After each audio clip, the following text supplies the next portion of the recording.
Hi hello नमस्कार, मी स्वाती माझ्या विकुराडे या फॅमिली चॅनलमध्ये आपलं स्वागत करते. आणि आज ना हा सकाळचा पूर्ण जे आहे हे व्ह्यू आहे. माझ्या मुलींना शाळेत सोडून येण्यापासून ते त्यांचा टिफिन बनवून देणं आणि सकाळचा नाश्ता, हे सर्व गडबड जे आहे ना ही सकाळच्या टाईमची असते. आणि त्याच्यामध्ये हा किचन एवढा मेस होऊन जातो की मी काहीच करू शकत नाही. मग मी त्यांना नेऊन सोडून आल्यानंतर किचनना साफ करत बसते. आजही तसंच काहीसं झालेलं, पण आज थोडा जास्तच राडा झालेला किचनमध्ये. त्यामुळे ना मी म्हटलं आज व्हिडिओ आपण बनवूनच घेऊ आपल्या सकाळच्या रुटीनचा.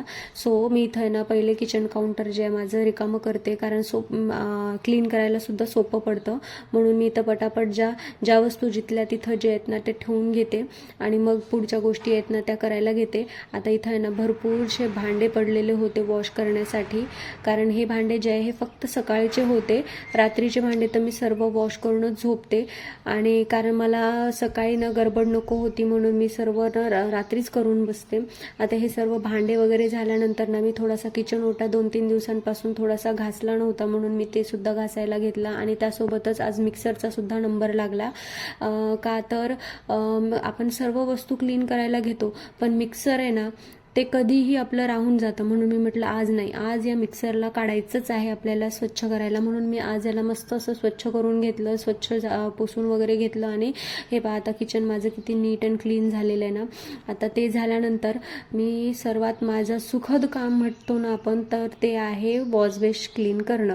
कारण ते काम झालं म्हणजे आपलं किचनचं काम झालं असं आपल्याला वाटतं. आणि ही जी फिलिंग आहे ना ही मला वाटतं सर्वच गृहिणींना येत असेलच, कारण हे सर्वात लास्टचं काम आहे. आणि हे झालं की झालं, आपलं किचनचं काम संपलं. मग आता हे किचनचं काम झाल्यानंतर मी काय केलं की माझ्याकडे ना एक असा छोटासा रॅक आहे. माझ्याकडे ट्रॉली नाही आहेत किचनमध्ये, म्हणून मी असा एक रॅक यूज करते. स्टीलचा रॅक आहे, ह्याची लिंकसुद्धा मी तुम्हाला डिस्क्रिप्शनमध्ये देऊन टाकते.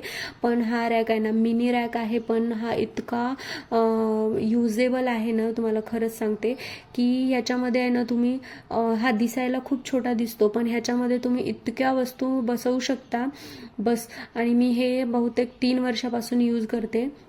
मला कधीही याचा काहीही प्रॉब्लेम आलेला नाही आहे. आणि याला स्पेस पण खूप कमी लागतो. त्यामुळे आहे ना आता तुम्ही पाहू शकता इथं माझ्या किती छोट्याशा स्पेसमध्ये हे इथं बसून गेलेलं आहे. तुम्ही याला वरसुद्धा लावू शकता, पण मला इथं खालीच लावायला होतं म्हणून मी इथंच खालीच ठेवून टाकलं ह्याला.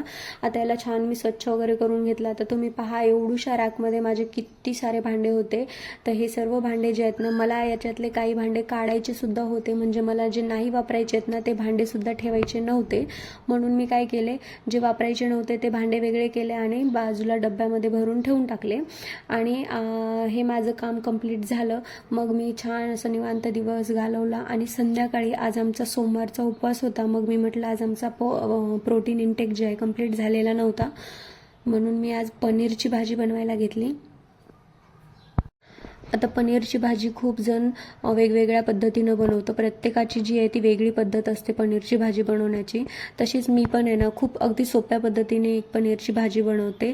आणि आज नेमकं काय झालेलं ना, उपवास होता आणि आज आम्ही फराळ केलेला नव्हता, आणि त्यामुळे मला जास्त असं काही करण्याची इच्छासुद्धा नव्हती. म्हणून मी आहे ना पटापट पनीरची भाजी बनवायला घेतली.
मस्त अशी आपली भाजी इथं बनवून रेडी झालेली आहे. आणि तुम्हाला जर माझा व्हिडिओ आवडला असेल तर माझ्या व्हिडिओला लाईक करा, शेअर करा आणि माझ्या चॅनलला सबस्क्राईब करायला विसरू नका. पुन्हा भेटूया आपण आता अशाच नवीन एका ब्लॉगमध्ये. तोपर्यंत तुमची काळजी घ्या. बाय.